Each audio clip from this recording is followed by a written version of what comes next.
Hey everybody, and welcome back to the Crypto Night Show. Your host Superman in the house, and of course we've got I think one of the most exciting, talented teams on PulseChain on the show. So I hope you guys enjoy it. This is going to be an interview with the XUSD team, and of course I think they're pretty famous in PulseChain. So I think you guys are going to enjoy this interview.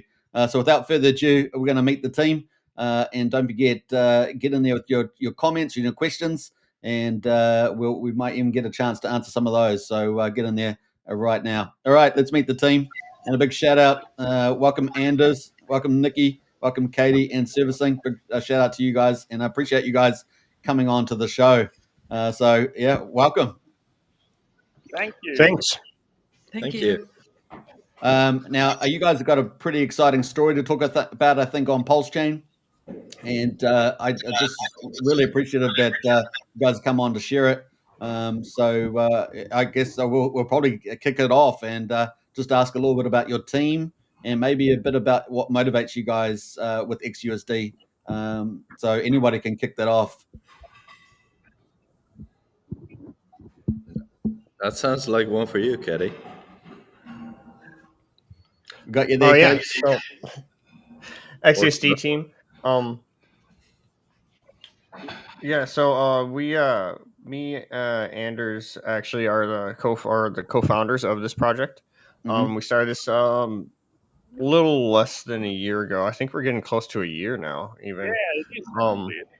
So it's been a while. We started the project because we wanted to create a token that we wanted to kind of we wanted to save LUSD essentially, but we realized that it wasn't going to be a thing. And Mhm. so then we created a token that was similar in a way that it would peg. And so we created XUSD through that kind of ideology, I guess. I used a lot of my previous past experiences with algorithmic stablecoins and stuff like that to kind of come up with the tokenomics behind this, and then use a lot of Anders's ideas with the whole Hex and PulseChain community to integrate it all into one cohesive project. And so from there, we just kind of built around those kind of ideas, and we started building our team, and then that's kind of pretty much how we started off. Okay, that's pretty cool, and I love the ambition because it's a great space to be in the stablecoin industry. Apparently, America's coming in behind that with regulations, and they're hoping that it's going to support their reserve currency. So you're in the right category, I guess, to win. Now, your team's actually quite large, right? How many developers? How many people in your Telegram social moderators and things like that? It's quite a large team. Yes, we do have quite a large team actually. So we have two backend developers, so John and Constantine. We have a front-end developer, one guy. We have a technical admin. I am doing head of development work. We have Anders, who is responsible for marketing. We have Nikki, who is our head of community, and we have 8 admins. Okay. May I interject? And also we have one graphic designer. Sorry. Okay. Because Surf, you said like, hey, it was meant to be a stablecoin originally, and I feel that from that time you kind of shifted your goals a little bit, because there's two things going on with XUSD, and first of all is that it is primarily in liquidity, so it's basically provided or is basically liquidity provision, and the second is that you don't really want to make a stablecoin anymore. You want to make something that fluctuates around a certain price to stabilize other things. Is that right? right? It's a Vibratile asset, not a stablecoin. Yeah. Well, that's a good bridge into that topic, because that was the next question. So nice one, Nikki. Sorry. Which was around the XUSD tokenomics that you guys are developing is actually pretty innovative and pushing the frontier of DeFi on PulseChain and I guess crypto generally. With this Vibratile, let's call it a stablecoin, So I guess could you explain a little bit about how that works? I think you got a target price, and is it $1? Where does that go? Yeah, so Vibratile asset is a term that we kind of use to describe the oscillatory motion of the token itself, because it isn't supposed to be directly pegged to one USD. It's supposed to go above it and then below it and then above it and below it, kind of like a wave motion. So it's oscillatory, or like a another way to put it, it's like a vibration. So Vibratile. Yep, and we're not talking quantum vibrations, so we're talking stablecoins. And I mean, I and guess I in a way, it could be called quantum vibrations because it depends on the energy of the users. If they're actively engaging into the protocol, we are going to fluctuate around a higher point. Yeah. If there's going to be a temporary pushback or a bear market, we are going to have a little bit reduced interest in buying and selling, hence fluctuate around a lower price point. Okay. This Godman markets asking the question. Please clarify the distinction, which I think is a really good question. Well, a real stablecoin has has the goal to always be stable, or at least as stable as it can be. So these are usually collateralized assets that then move the price in a very direct and hard way. So if it's overpacked, then there will be immediate sellings, and if it's underpacked, there will be immediately buying, or sometimes it has to do with borrowing and lending. But it does that, right? It stays very close to what it should be stable to. And a Vibratile asset as XUSD actually is a bit more lax. It's like, oh, we got more demand right now. That, well, then it will obviously fly over its target price, but that can be 10% or 20%, and that's not really a problem, because then we'll change the dynamics, and then the community will bring it down because there's an overflow of XUSD. Whereas when it comes under, it can be 10%, 20% under, and that's not really a problem either, because that will change the dynamics again, and then there will be buying pressure again. So it's more relaxed, it's more lax, and that actually allows it to stabilize other things, because it takes up excess liquidity, or it takes up a shortage of liquidity by providing more. So it can balance other things more. Okay. and Anders, you and want I to can say something? yeah, I can add on there too, because this when we talk about like the technical tokenomics, it's very unique and interesting. uh, was what Surfacing was developing when I came in, and I saw that this actually could be used in a way that is in line with like Richard Hart's philosophy and so on, and especially if we go further into this when it comes to the vibe system, that it benefits like good actors in the network that actually can increase the wide score, and then have rewards after we get to the target, which is around like $1 in price. And when we talk about stablecoin, and that is of course this is not like a stable coin, but when we just to get like the public to understand, because that is the name of having like a stable asset that fluctuates around a certain amount. We see that is and why we are calling it, but it's technically it should be more the name of a vibratile asset, Yeah. Yeah. as we say, and then it is Which is it's like something new, right? That's something yeah, new, it really. is.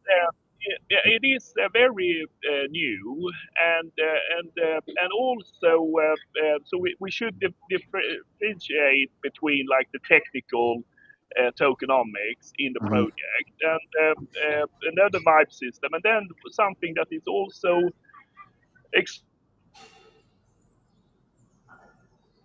in line with Richard Hart and so on, and that is Hart's law.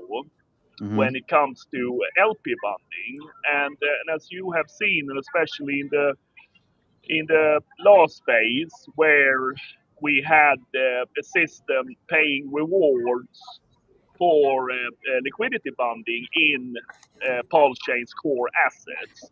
So that meant that we have not seen ourselves as any competition to other like coins or Richard's core coins or even PDI, for example. Like everything that goes up and we have a liquidity pool with benefits our goal to reach the peg and so on.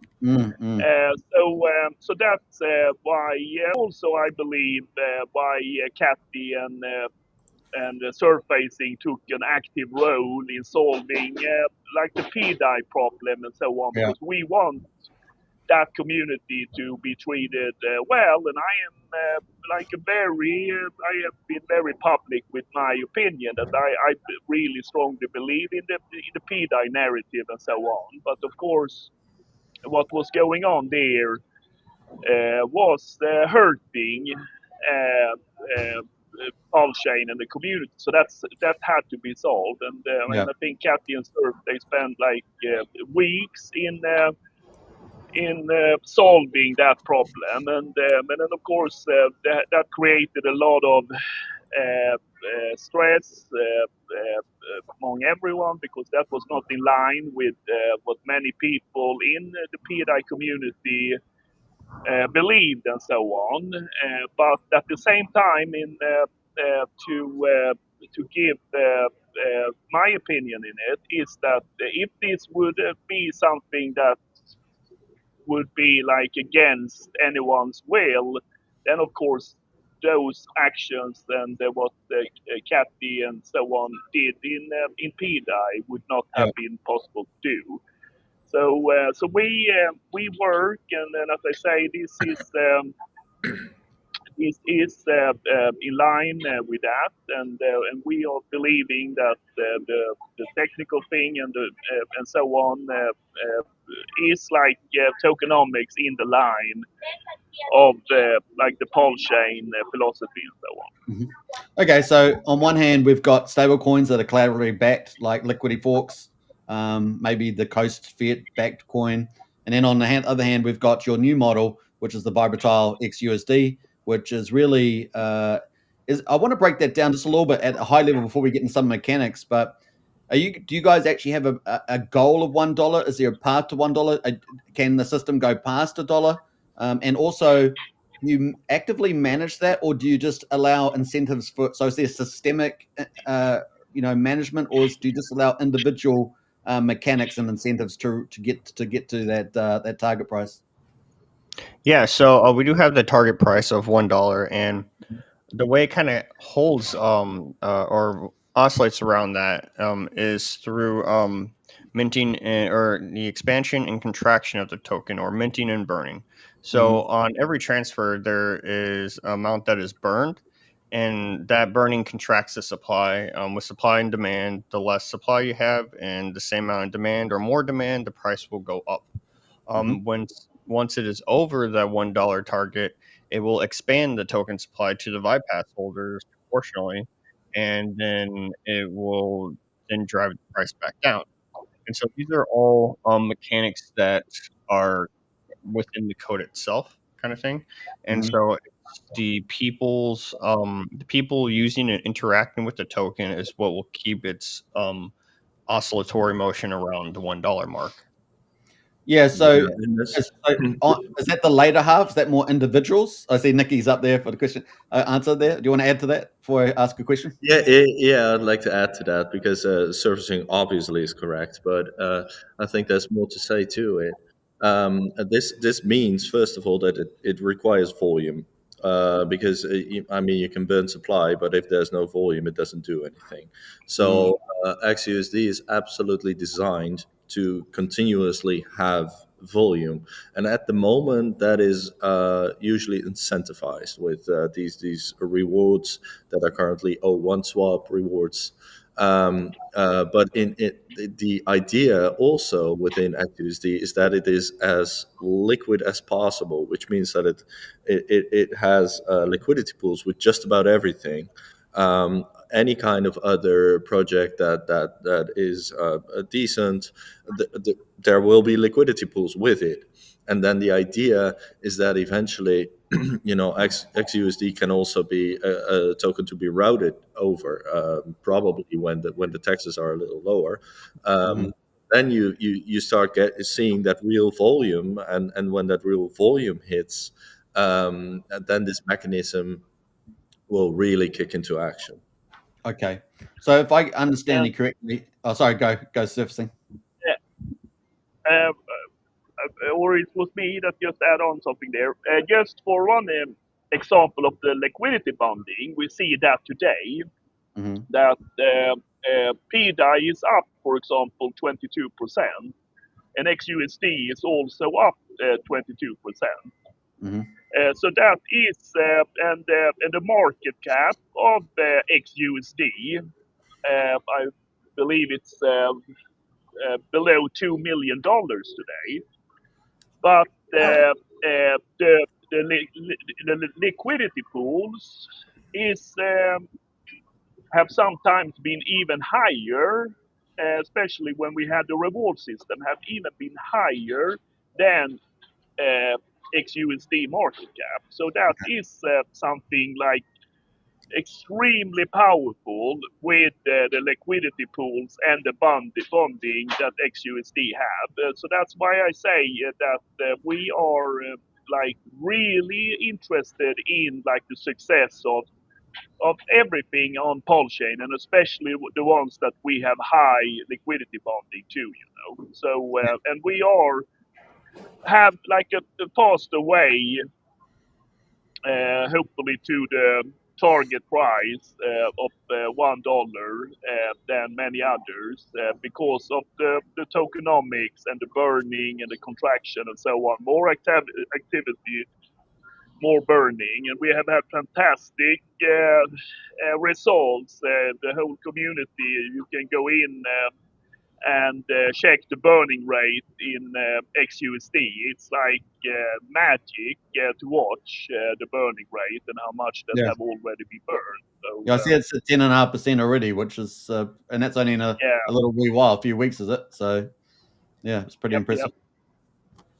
So let me understand. So just as at the high level, just to wrap up the high level before we get into a bit more into mechanics, because I'm pretty keen on finding out about those, is that the system, the code itself has incentives in it, and that drives behavior. But you also have market dynamics with the liquidity webbing, which also interact with each other and facilitate that, and gets lifted by the chain doing well.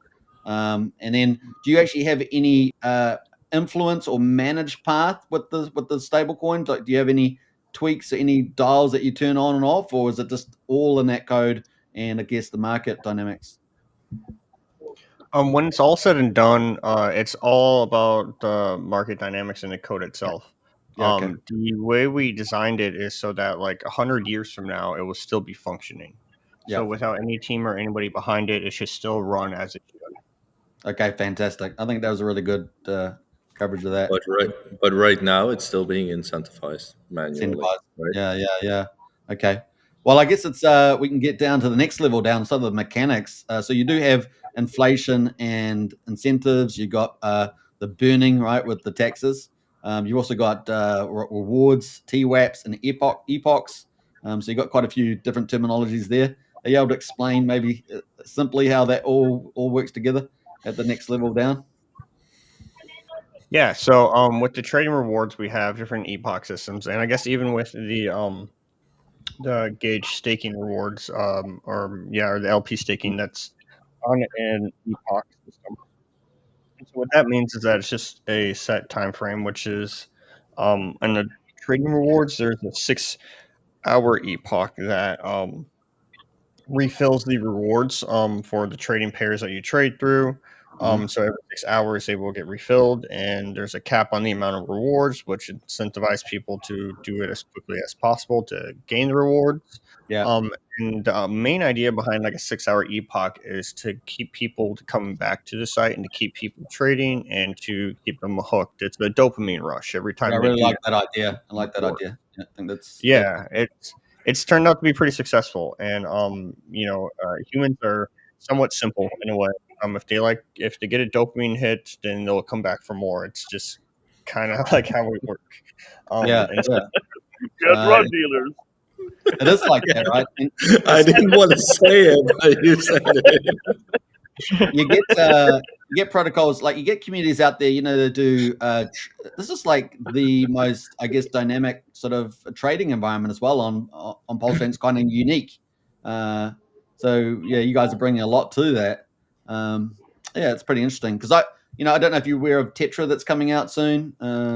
That's going to possibly allow a whole trading niche on PulseChain, but you guys are kind of already doing your own thing with that, which is pretty exciting. Now, what sort of feedback do you get from some of these guys that are doing the incentive with the Vibes Pass, I guess, and all the other?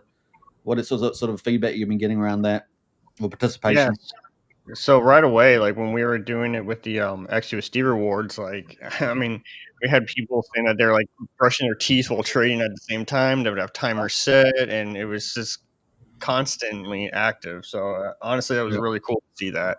I really like that aspect of it. Have you got anybody streaming? Like you get traders streaming on their trades and stuff. Do you get anyone doing that with I guess, trying to earn? Is it Vibes? Is that and the XUSD? I think is the. No, I don't. We I don't have think we have had anybody yet. now. I don't know. I could be wrong though. We have coexistence. Steven is part of the team too, so he have done a few streams about XUSD. But I don't think that but he have probably tried all these different systems, I think. Okay. Yeah, I kind of find that kind of interesting. And it's also going up and down, right? Sometimes, for example, right now, trading rewards are an 0-1 swap, and sometimes people don't see the trading as worth it, and then it kind of drops down a little bit, and then some tweaks need to happen, and then it will go up again. So it's still, that's why it's still being managed also as a team, as opposed to what it should be eventually, something entirely on its own. There's also a reason why it's not yet released away from the team, because Surfsing is actively managing that kind of stuff. There's an interesting question, by the way, from Matt in Bali, and there was another one from Godman Markets. I don't know. Back somewhere. Is that the last one of Matt? Yeah. Yeah, Matt is the last one, and then there's Godman Markets with signs of successfully executing. This one here? Yeah, that one. Because the sign of something successfully executing in this is the fact that it gets used. The other parts of the sentence are a little bit harder, like how will PDI and other payable respond accordingly? I don't know. If they are in liquidity with XUSD and XUSD goes up, then obviously they will go up a portion as well, and the other way around as well. I mean, that's Hart's law, isn't it? But mostly, what are signs of good use is high volume. That is the simplest answer, and I think it's also the best one. Okay. We got the second one from Matt here. I got a silly question. If the supply of any coin is cut in half, does that instantly and automatically adjust the price to double what it was, or is there more at play? Yeah, and that's also a good question, because it depends upon volume, right? If you, for example, if you've got a storage somewhere and there's $100,000 in it, let's not say dollars because that won't work, but 100,000, let's say 100 million used XUSD, and then you drop it down to 50 million XUSD, and then you can wonder, is it worth double that? Probably not, because it's still in that storage. Like, the whole point of it is that it's continuously traded and that people continuously set a price for it. And if there is demand and people say, hey, well, Bill, but you got 100,000 left there, then obviously they're going to pay a lower price than when there is demand and they see, oh, you don't have that much left anymore. Let's up the price a little bit. So the whole thing depends on trading all the time. Volume is the key to actually combine it with the burning. Burning alone doesn't increase the price, but burning combined with volume absolutely does. It does, yeah. All right, good question there. All right, get any more questions you guys got in the chat there as we go. So you guys have also got what's this? You got you had 3 phases of the launch: Genesis, bootstrapping, and operational. Where are we at the moment? We at the bootstrapping, operational, somewhere like that. I think we're still in the bootstrapping, I guess you could say. I think that will last for over a year. Okay. Or about, yeah, so we're bootstrapping. Operational phase is when we are have revoked all accesses and we have stepped back from the team, kind of thing, and it's completely operational and on its own. And is there going to be a DAO or something like that? Is that you anticipating anything like that? In a way, yes. The ViPass holders will have governance rights to change different parameters of the system. There's not going to be like an investment DAO aspect to it, but it'll be like adding different vibe classes to help change the vibe scores of the users per transfer. Okay. Now you've talked about Vibe, and that's the next question. So Vibe passes, what are they? How do you get them? How do you use it? All that sort of stuff. What are the benefits? Right. So the Vibe passes are an NFT that are soul bound, and you can purchase one with the OneSwap token. And the price of it decreases linearly over time. And so what the bypass is that once you buy it, your burns start to get tracked on that account. And when we are overpegged, the amount of burns that you have will determine how much overpeg seigniorage rewards in XUSD that you get through the expansion of the token. And so that will, if you get the bypass early on and you're constantly burning or trading the token, you're going to get more rewards later on as well. Another aspect of the vibe pass is that you can propose and vote in new vibe scores or vibe classes, which help determine your vibe score. For example, you can have a vibe class that says, "Hey, if you hold this amount of that token, your vibe class or your vibe score goes down by like 5 basis points," and so on and so forth. And those vibe classes can be anything as long as it fits within the structure of the system. So yeah, the possibilities to them are up to the creative minds of the users or the community. You can even have like a vibe class that says if you trade between this amount of time during the day, your vibe score lessens by this amount, and so on and so forth. If the volume is up a lot, then you can have it decrease the amount of your vibes and stuff like Or that. increase. Okay. Or increase. Hey, but there's one thing that I wanted to add to, because surfacing here used, you'll get the seigniorage reward when the token expands, and I think it's important for people to understand such terms. Seigniorage rewards means that you have a right to a certain printing of the token, and when the token supply expands, that means that the token gets printed at that time. So when the token is over peg, then seigniorage rewards kick into play based on the amount of burns that you have. So the more burns that you have and the fact that you have a vibe pass will make you the rightful owner of newly minted tokens. And therefore, when newly minted tokens come into play, they will be sent to you partially because you're one of the people who have the right to it. That is how seigniorage rewards work. Now, will that work? Will that work at when you get to $1? Is that when that triggers, or how does, or does it not? As soon as it goes over the dollar. $1. Okay. Okay. All right. Yeah. Yeah, seigniorage is a term that is used to it means the profit between making a currency and the sell of the currency. and it's usually reserved to the kings of a country. Kind of. That's the old explanation. It's a feudal system where the lord in French seigneur would actually be the one who is allowed to mint tokens or to mint coins, and they would, for example, mint a gold coin and say, well, this is a gold coin, this is how much it's worth, and that would be their right as being the seigneur. And then but they might, make that coin a little bit later than what it actually says it is, so the pound might not be a pound, and then the difference in gold or the difference in silver would be considered their seigniorage. So they have the right to mint money, and therefore they can make money. Now in crypto it's a little bit different because there's no such a scam at play as there would be back then. There, it's simply like you are the lord, and you get more tokens printed to you, which is kind of inflation of the token, but only based on certain rules. So it's a bit more fair than back in feudal times, but it's the same principle. What do you expect to happen when that you get to the dollar and you get these seigniorage payments or from the rights? What do you expect to happen to the dollar peg at that time?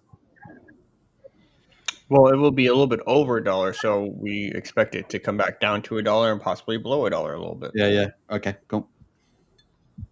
All right. Now the next thing I had was this. I guess kind of related. I don't know if we've got a question in the chat there. I'll get to that in a minute. But you got around peg control. Did you have anything comment on peg control besides everything we've already talked about with the incentives and the Vibe Pass? Yeah, the peg control is just the expansion and contraction of the token system itself. Okay, cool. And we've got here. I'm just jumping through some of this. The future roadmap and vision for what you've got going. We'll get to that question, but we've got Scott one in the chat first. So we'll get to that. So Godman here's got another question about Terra Luna comparison or contrast. You got any thoughts on that? Yeah. Terra Luna was an interesting failure, where there was a one-on-one burn minting going on for Terra to UST and from UST to Terra. And the fact that it was able to burn mint wasn't really a problem in the first place, but as soon as it became something that was borrowable, people could short it, and as soon as people could short it, it was an easy thing to just short a whole lot of Luna and then sell that stuff, and then buy UST, burn it for more Luna, then sell that stuff again, buy and then buy more UST again, and rinse and repeat. So that was just a system failure that could have been foreseen by just about anyone who would take 10 minutes to look at the code. Apparently nobody did that, and therefore it absolutely fit. But we all learned a whole lot of lessons from that. First of all, the lesson to actually look at the code and what it does, and look at the tokenomics and what it does. But second of all, for everyone who designs tokenomics, to be careful that your system might look cool in the first place, but it should also work when people are able to short it, and it should also work when people are able to, flash loan against it and stuff like that. So there is not really a comparison aside from the fact that tokens get minted and burned. It's an entirely different system. Okay, cool. Godman says nearly lost everything in Luna. I did not look at the code. Yeah, man, it was really nasty. At that time I had like 15K in UST, and I was just in time to take most of that out. I was so lucky. I Yeah. woke up at 5 o'clock and I was like, "Oh shit, this is going wrong. Let's sell." But good. That was my whole life savings at the moment. Yeah. So yeah, I guess the next question I've got, if you've got more questions in the chat there, get in there and get those questions in, is the future roadmap and vision that you might have for the project moving forward over the next sort of 12, 18 months maybe? Yeah, so future roadmap. Currently, our next phases will be with the X1 swap token and its governance over the O1 swap rewards. So the X1 swap token will give more value to the one swap token itself, which is part of the O1 swap rewards, which will help incentivize the trading rewards and incentivize volume and stuff like that. Um, it's a really cool system. What you're able to do is you'll be able to vote on which trading pairs and what staking pairs get the most rewards, kind of like Curve did with their hold gauge system. In fact, we use a lot of the same contracts with the gauges and whatnot. And also, they'll be able to use your Vibe Pass to vote in new pairs for trading rewards and for LP staking rewards. So, Yeah. I think this whole aspect creates people coming back to the system and actively participating in it as well. So Just on that's the something. yeah. Sorry, Nicky. Nick, were you going to say something? Yeah, I wanted to add to that whole idea of. I'm sorry, I was distracted by the TV in the background comment. No, talking about X1 swap, because I think that surfacing of glosses over a really cool thing that he himself made up, which is the fact that when you get into X1 swap, you basically pay just your one swap. But if you decide to get out, you pay 50% tax. However, that 50% tax gets then immediately spread over everyone who is still in an X1 swap. So aside from the fact that you use your X1 swap to make government decisions or governmental decisions, you also, the longer you stay in it and the longer you basically be an active community member who makes all those kinds of decisions, the longer you will receive rewards from other people who decide to basically opt out and get out. So this is a time in the market will directly lead towards profit kind of token, which I kind of like. It's an always up system.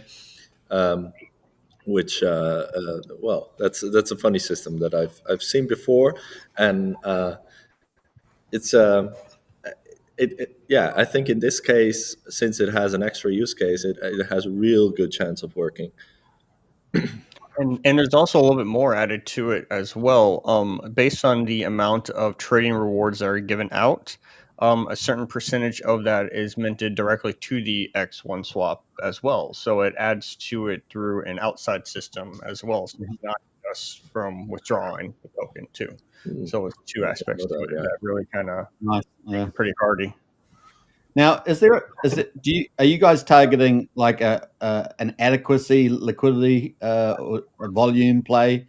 Like, or are you doing like every single pair that you can think of on PulseChain that's got adequate liquidity, or do you have certain rules about that? How do you play that in terms of LP setting up at the moment? Yeah, yeah, Well, most of yeah. the Maybe LP you. are core tokens to the chain itself, I guess you could say, are more active. But once we have the governance aspect set up with the X1 swap and the Vibe passes, anybody will be able to add any XUSD LP to it, as long as it passes the required amount of votes, kind of thing. Okay. And they'll sit on there for like 2 weeks, and then they can be removed. So it'll be active participation to keep certain community pairs up there. Okay. And I did see let's got some questions in here. We'll just try and get some of these. Triple Alliance says a question for Nikki. His background, your background, if you want to talk about that at all. Cool.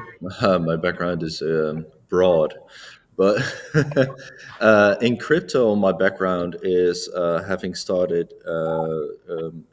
entering into DeFi in 2021, and then entering a team in DeFi the beginning of 2022, which was the Grape Finance team, which was a seniorage protocol, actually just a Tomb fork, but on AVAX. And I entered that team by starting to write strategies for the community. It's like, hey, what if we do that? What if we do that? And then the owner of that protocol, LB, he said, well, I actually like your strategies. They make a lot of sense. So let's post them, and here is some wine. Like that wine was one of the tokens. So it was like, whoa, I get stuff for writing stuff. That's cool. So eventually that turned into me joining the team as a sort of community manager, because I took the lead in the fact of like what kind of strategies we were taking and informing everyone. And I did that for quite a while, and then eventually I started getting really interested in the fact that with DeFi, you can create any kind of economic system.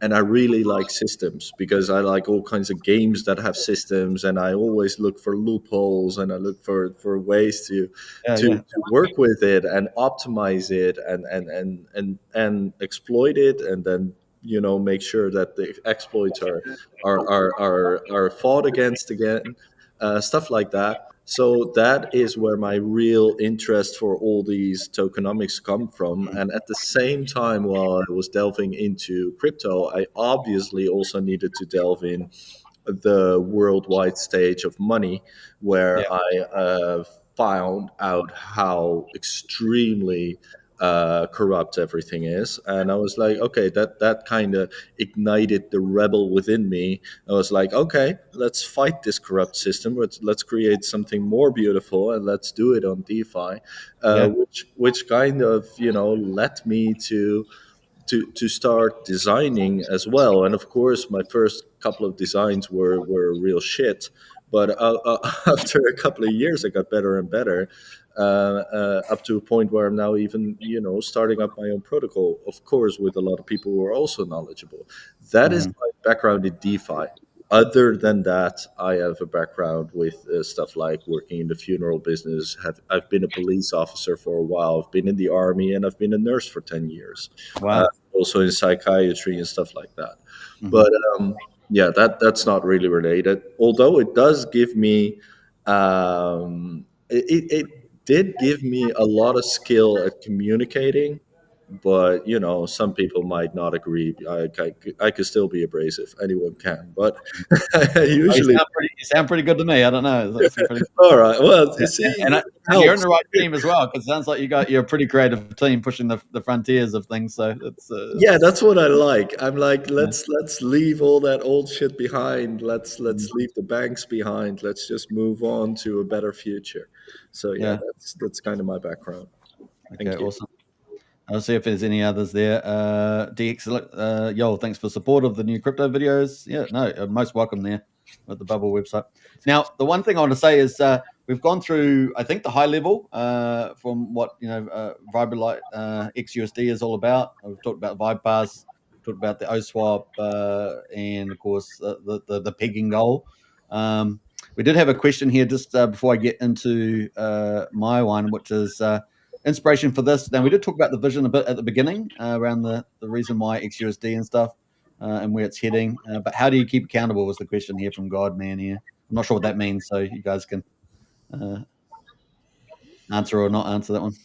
I know you guys got just a team, right? You just do your thing, and So, all right, so we'll move on from that one. Yeah, I wasn't quite sure about that one. No, keeping accountable is difficult, right? Everything on chain is completely unregulated, so the whole thing runs on reputation. The whole thing runs on what people think of you, and that's either good or bad.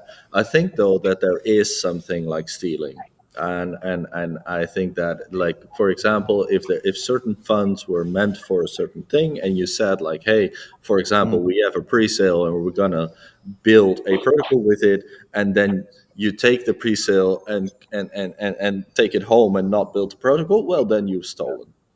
But other than that, the accountability is difficult, because you build a protocol, and then halfway you think, oh wow, that thing that I designed is actually a little bit different. It's a little bit dangerous. Maybe I should adjust the tokenomics a little bit. That is accountability, but some people might hate it anyway. Yeah, that's right. That's true. Yeah. All right, so that was so we've gone through pretty much all your project, I think, in the high level, and people can definitely check out the website, which I want to do quickly now.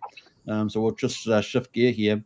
and jump over to the XUSD price here versus Pulse. It's kind of tracking at the moment. I think we're at 47 hundredths of a penny. And obviously we had the big pump back there on the P Maker Day on the 16th of April. How are you guys feeling about where this is so far on this chart? I'm not sure where we've got the beginning here. Yeah, back here on the 24th September 2024. You guys can't comment on price and stuff, but is this kind of where you expect it to be? I mean, this is because there's a longer roadmap. How do you guys feel about that? Is there anything you can make about that without talking about price predictions and things?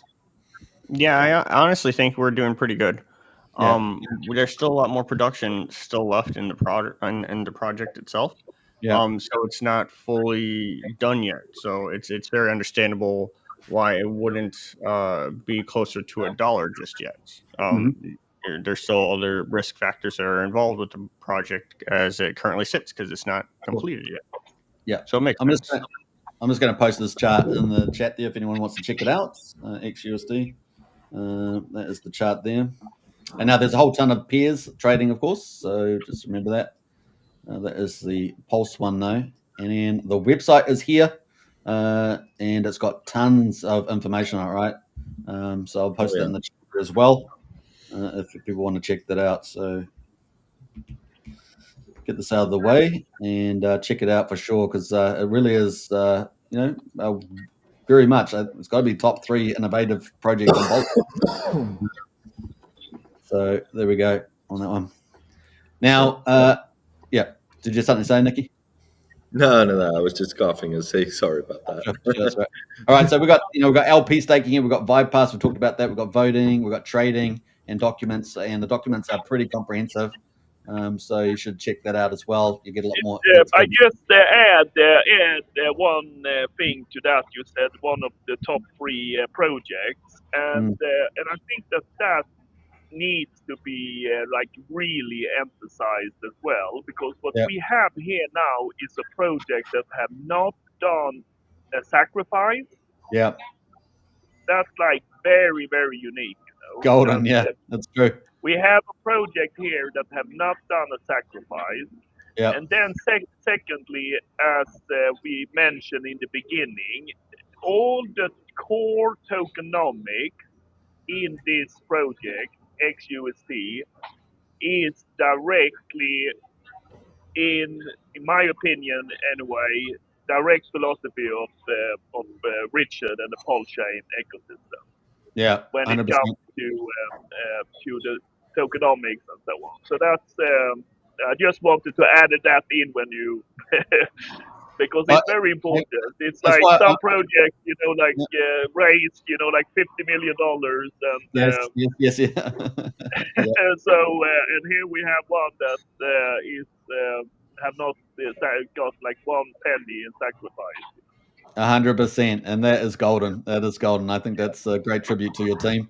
Hey, look, I've been so excited about getting you guys on the show because I know you guys are really pushing the frontier of this DeFi, and I'm pretty excited to see where it all goes. And I'll be tracking obviously over in the future. Yeah, we've got. I think we might have some more comments in there. Let's see if we've got any more because I wanted to move topic here. So just last question about community. What does community mean to you with the XUSD? Who are you asking? Any of you guys? Any of you guys got any comment about community? Because I know you got a pretty good one.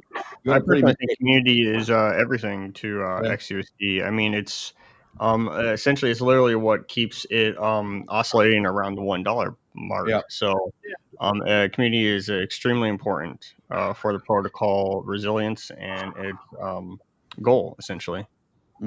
I know that when I go into Telegram, everyone's commenting pretty mature. There's no silly business. Everyone's pretty just normal, and I like that. I really think that's refreshing.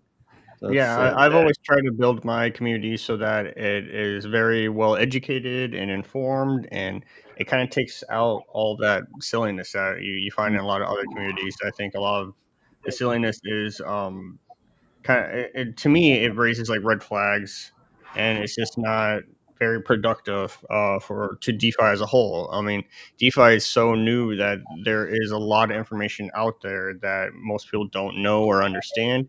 And I think one of the biggest curves into getting a mass adoption is education.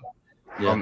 And through education, you have other community members that are more educated and get more education, and then they also then educate more people as well. So then it's just like a snowball effect.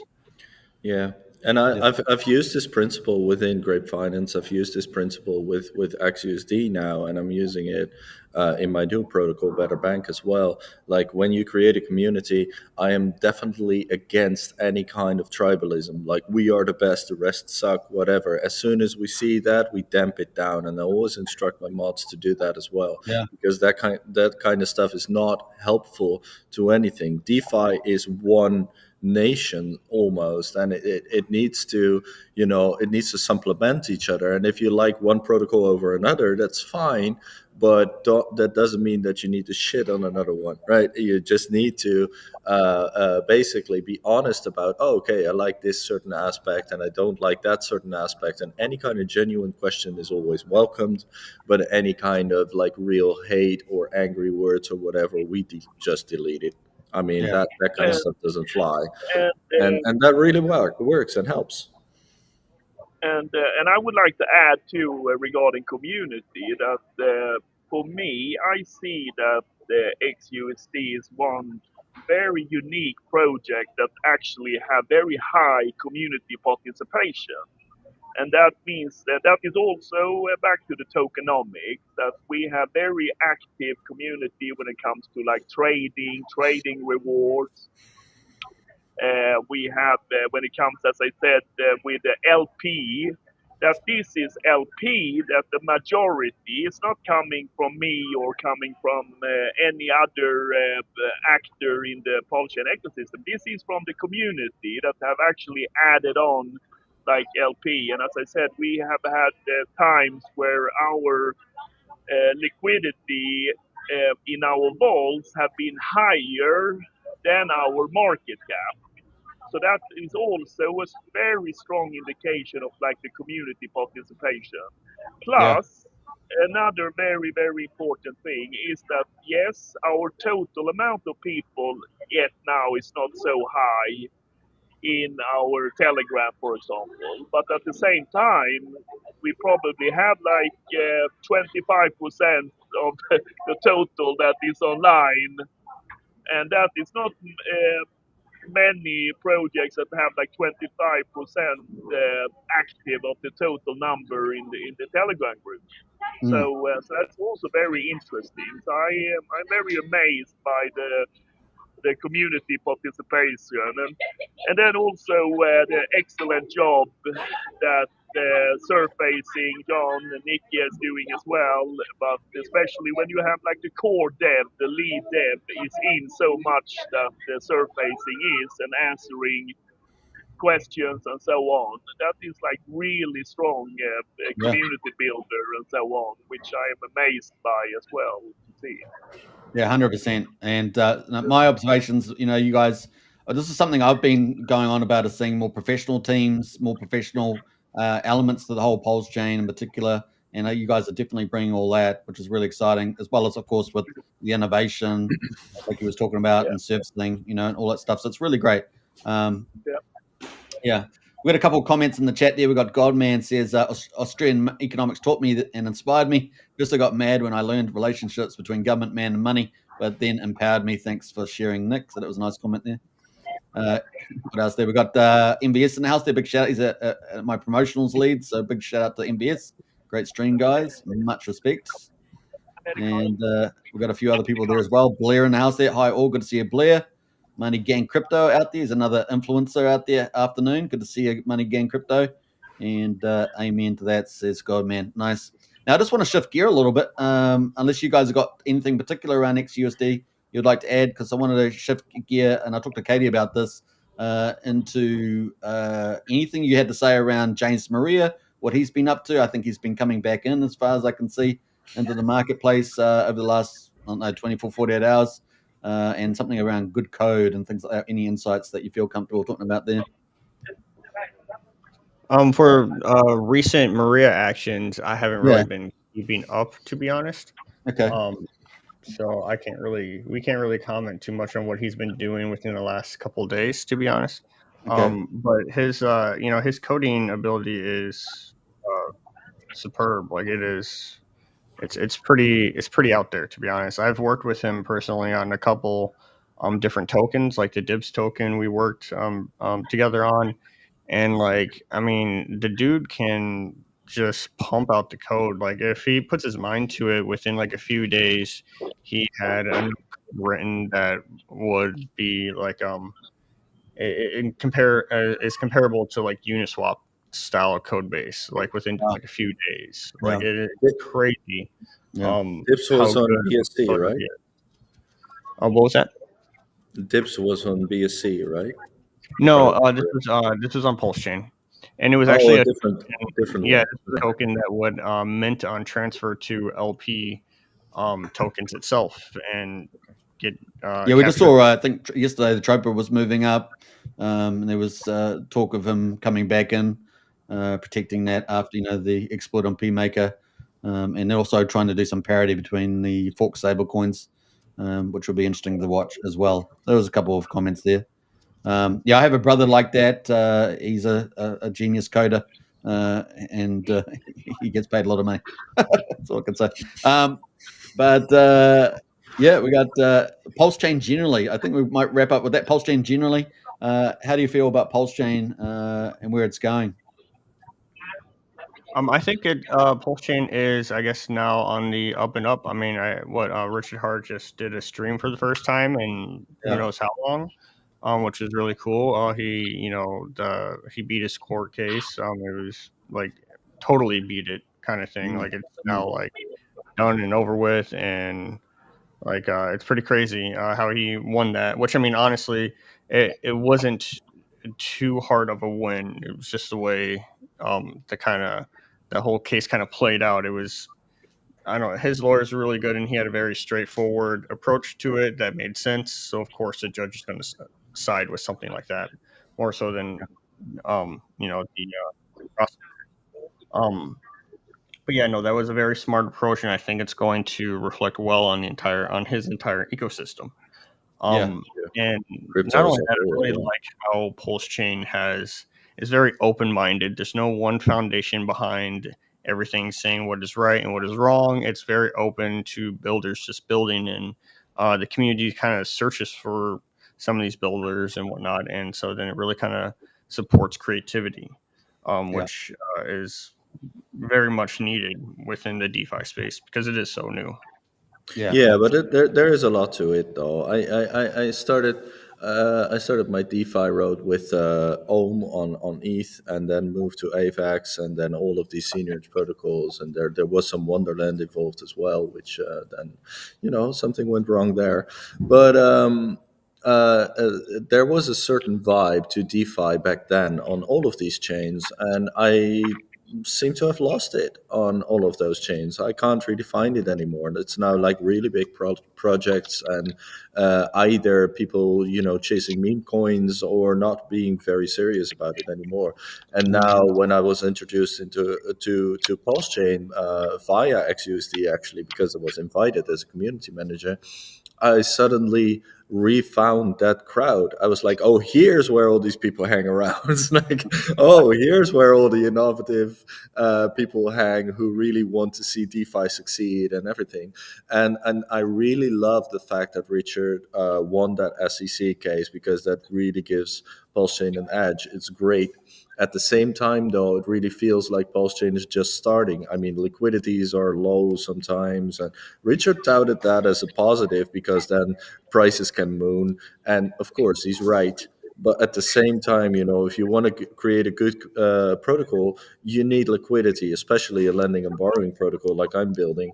I mean, you just need thick liquidity. Otherwise, it's bloody dangerous, because if you liquidate someone and you have slippage of 10%, you have nothing left. Yeah. And that is so I do feel that it's definitely still in its beginning stages. We have real trouble finding a stablecoin. The only one we have, I believe, or there are a few, but the main one is is DAI from ETH.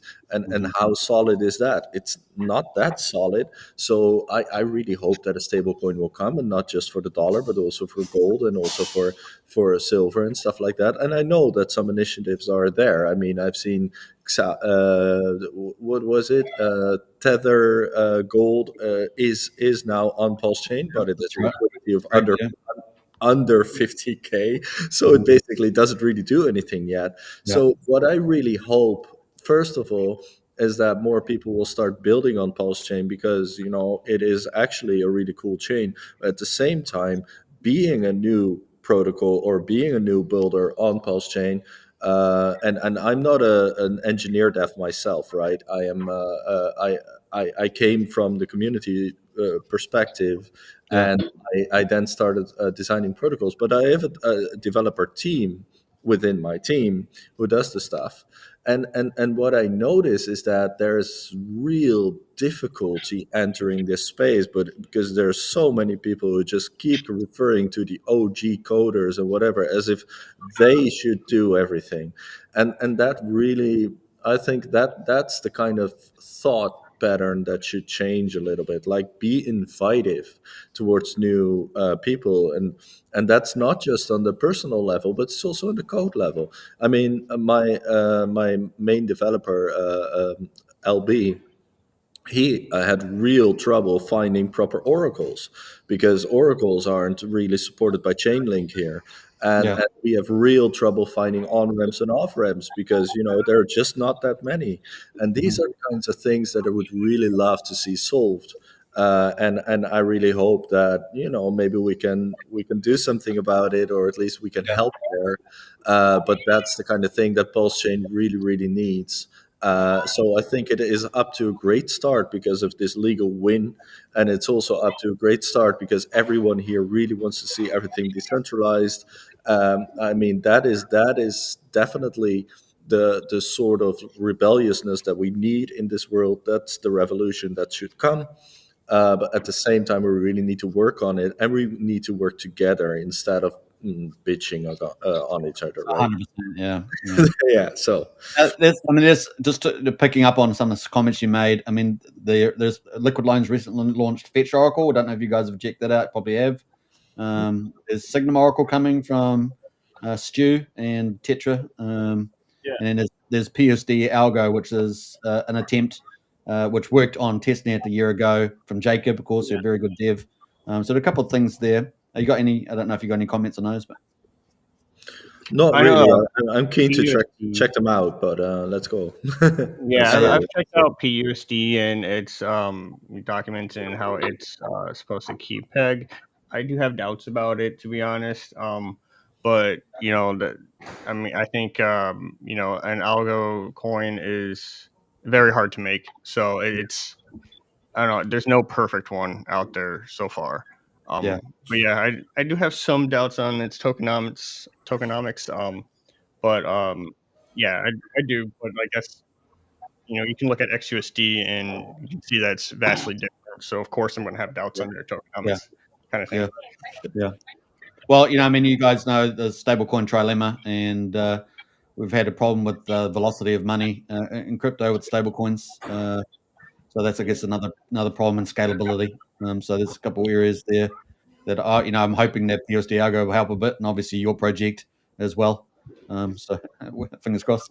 Let's see what happens there. Now, Right. I just want to finish off with one last question. I wanted to pass this to, I don't know any of you, but Anders in particular, because you're into marketing and promotions, and that is, we've had Rack and Yeah. Rochelle recently, who's involved with XUSD and other projects, really pushing promotions and marketing, following, of course, with Richard Hart talking about that too. What's your view about promotions regarding PulseChain, maybe XUSD? Yeah, yeah. For me, I can talk a lot about that. And I was Love.io was actually the first project launching on PulseChain. I think after the mainnet was up think we launched 1 week after, and I've been even before PulseChain launched. I was out on international crypto conferences, over 40 international crypto conferences for 2 years, and marketing and talking about PulseChain and defending Richard Hart's in the Bitcoin debates and everything. So I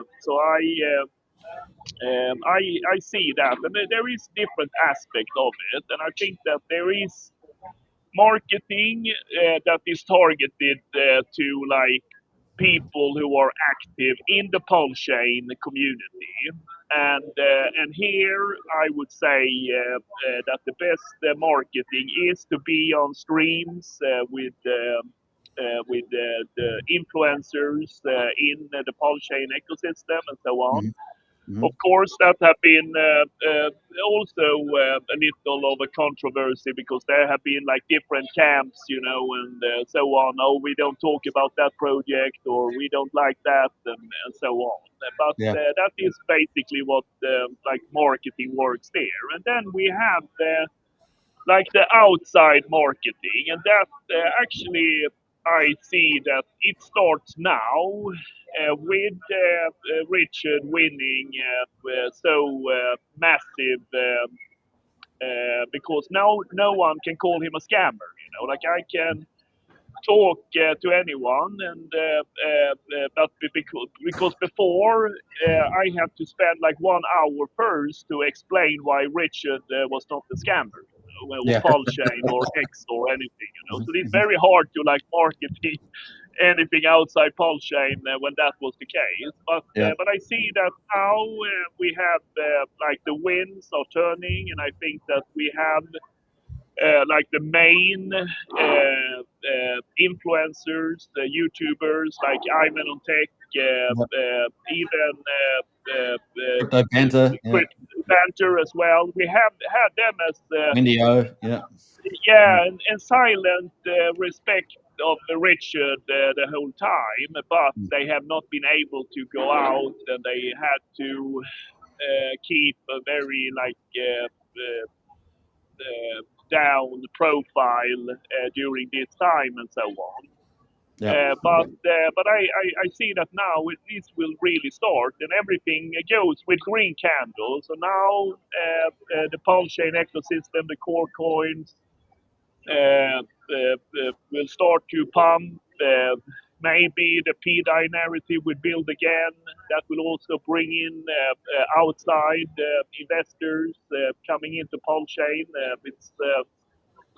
And of course, new exciting projects like XUSD that is also takes a little more time to understand. But when people understand it, it's great. And as I say, like the many very important thing when it comes to blockchain technology, and we talked about marketing. You do marketing too with your wallets, basically. And when we are talking about like Rackcam, like yes, there is many that maybe criticize Rackcam, but I say I rather have Rackcam on my side and investing and buying and having a whale position than someone else, or no one. Because that means that he is actually he have done like an amazing good work for XUSD. I think Rackham have like pumped invest. I'm not sure how much he had have invested, but he have invested a lot, and he do marketing with his wallet, and that is like really important and coming up. And I also think I also heard that he is starting some think tanks that he was inviting in like project, and I think that's amazing. And I would like to do. I have sort of done like the same here in Phuket in Thailand, because here is like a big crypto community, and we had I had the XUSD team Nikki and Kathy and Surf here in Phuket as well, that we could spend some time together and talk and so on. And I do that with many like projects and so on. It's like very important to have that space. And I think what Rackham is doing with in Florida, doing that and so on, is like Yeah, the also retreat. really Yeah. really good. And then, Yeah, but back to that, like what we need to get, like the really big outside economic energy coming in. We need to have these like the green candles. We need Ivan to take like a big position in PulseChain again, Mhm. which he did, you know, like, and then we will start to be like more legit and get even more, you know. And in my vision of PulseChain, I'm seeing that we are on the way of building a blockchain that is really true DeFi. Like we can talk about true DeFi as much as we want to, you know, but here we actually have that like really true DeFi that we have like with the basic fundamentals of Richard Hart when it comes to like projects with no admin keys and can no centralized entities and controlling and so on, and the privacy aspect. And if we have all of these rumors that is going on when it comes yeah. to the PulseChain wallet, that maybe it's in the making, and all the liquidity bonding and everything that happens, you know, like I think that we will have like the perfect chain the next year, 2 years, you know, it will Yeah, be like like Yeah. massive. I think it's rounding up like that. Nikki's got a comment to make too, I think, on that one. Yeah, I do. Because to add to all of that, I think it's beautiful, of course, especially this privacy thing that Richard alluded to. I really hope that will come, because I believe that nobody should know. That private banking is very important, and we don't have it in the TradFi world anymore. But there's another thing that I was remembering from back in the day when so many Synergy protocols were forking each other. And then there was a site, and it was called whatthefork.xyz. Yeah. I don't know if it still exists, but Yeah. it basically took ohm forks, and it took Synergy tomb forks and everything. Like, you could check for the fork and how many forks there were. Now, I don't necessarily want to tout that site for everything, because I don't really believe that forking is the way to go. I think you should have unique products. But to have one or multiple sites where all the projects on Pulse are easily listed and easily findable, and also but what they also did is like, okay, this one is turning into a rug, or this one is suspicious, or these guys are doxed, or stuff like that. They had listings about that, and about the size of that thing. And I think for the internal groups, a thing like that is really easy and really nice, because I mean, PUSD is coming. I never heard of it before. Crystal Finance, I would like to see. And if there's a place where all of that is together, then sure, I'll click the links. Well, the closest place is probably PulseCoin list is probably the closest thing to what you're talking about. PulseCoin list. Well, see, PulseCoinlist.com, yeah. This is the whole thing that for me as a newbie on PulseChain, all of these sites, they're really hard to find. Well, we have them in my Discord. We've got every single site just about you can imagine. So I'll go there. I'll go to your Discord. A second thing that I wanted to say is that we need new capital. We just don't. We shouldn't just tout to each other all the bloody time. So as soon as we have a protocol that's really running, and that is really interesting for new investors, and that could in some way, shape, or form be a little bit simple, then that protocol, especially if it's making money, should definitely advertise towards those people who are outside of DeFi or outside of PulseChain, and make it as simple as possible. That's what I'm looking forward to doing myself. Like, as soon as my protocol hits and we actually get some revenue, I want to take the simplest part of my protocol and then bring it to the public. I want my dad to be able to get in, whereas right now he's never even bought crypto. I want that kind of stuff to work, and I think that if we do that, then the whole idea, the general public of DeFi and crypto as a whole, as being a place where scammers and criminals go, will change, because people then say, "Oh, it actually works. Oh, it's actually somewhere you can go and where you will not get, either."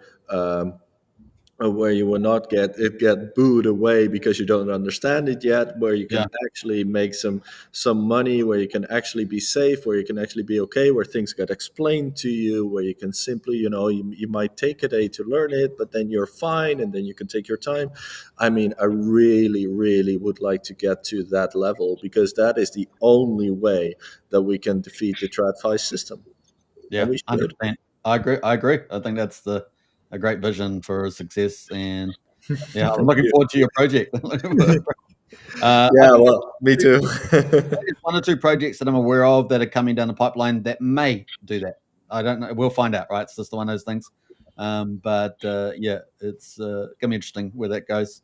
But what you guys are offering with XUSD is, I think, pretty awesome, and I'm really going to enjoy watching it play out over the next 18 months or so, however long it takes. And it's pretty awesome. Do you guys have any final words for the show? Because I don't want to keep you too long on it. Well, I think it's important to go to xstripusd.net to check USD, but I also think it's important to go to love.io to check love.io, which is Anders, and I also think it's important to go. It is. Yeah. And it's also. And you can come I have on to. because I think. I'm waiting for that. I think that we should actually do that, because we have some really interesting, and we have spent basically 3 years with building the first bridge between PulseChain and ETH and Binance Smart Chain and Base to PulseChain. We have staking and lending protocols. I have had 22 devs working, mostly Russian and Ukrainians in the team, but as I say, locally, it's probably only in love.io that can work together, So. Yeah, love.io, so it fits the word. Yeah. I would love that. And Nikki, also, if when you get project up, I'd love to cover that too, if you don't mind. Yeah, I love innovation. I love good people. So it's a good match. I'll definitely come on your stream, and for those people who are already interested, go to betterbank.io. There we go. Betterbank.io, and you can get into all the socials and keep updated. We are still building, but we're quite close. I wouldn't be surprised if we launch in June on PulseChain. So wow. That's really close. Yeah, cool. That's close. Yeah. All right. And audited and everything. So yeah, definitely come. What's this Godman market saying? GS Nikki, I'm promoting PulseChain to DeFi communities in part, but we need more liquidity and reliable expectation. Our funds can be safe, grow, transact professionally. There we go. Let's make that happen. Yeah. Let's just make that happen. Hey, Singh, Katie, I really enjoyed following you guys. I'm going to keep following you guys pretty closely, and looking forward to what your vision's awesome with the rest of Nikki and Anders. Thank you. Thank you for invitation to the stream, and I'm glad you had us here. Pleasure. And big shout out. Hit me up anytime, as always, and I'll be in Telegram, obviously. And look forward. I hope you guys can get on with the rest of the day. I don't know what time it is there, but wherever you guys are around the world. But morning. Get your coffee if you have coffee. I don't know. Get your coffee. And croissants or whatever. All right. I've really enjoyed interviewing you guys. I think you guys are, like I said, one of the top 3 teams on PulseChain for many reasons. And it's been really fun to talk to you, and I've been looking forward to it. And Anders, Nikki, if your projects come out, just hit me up on those.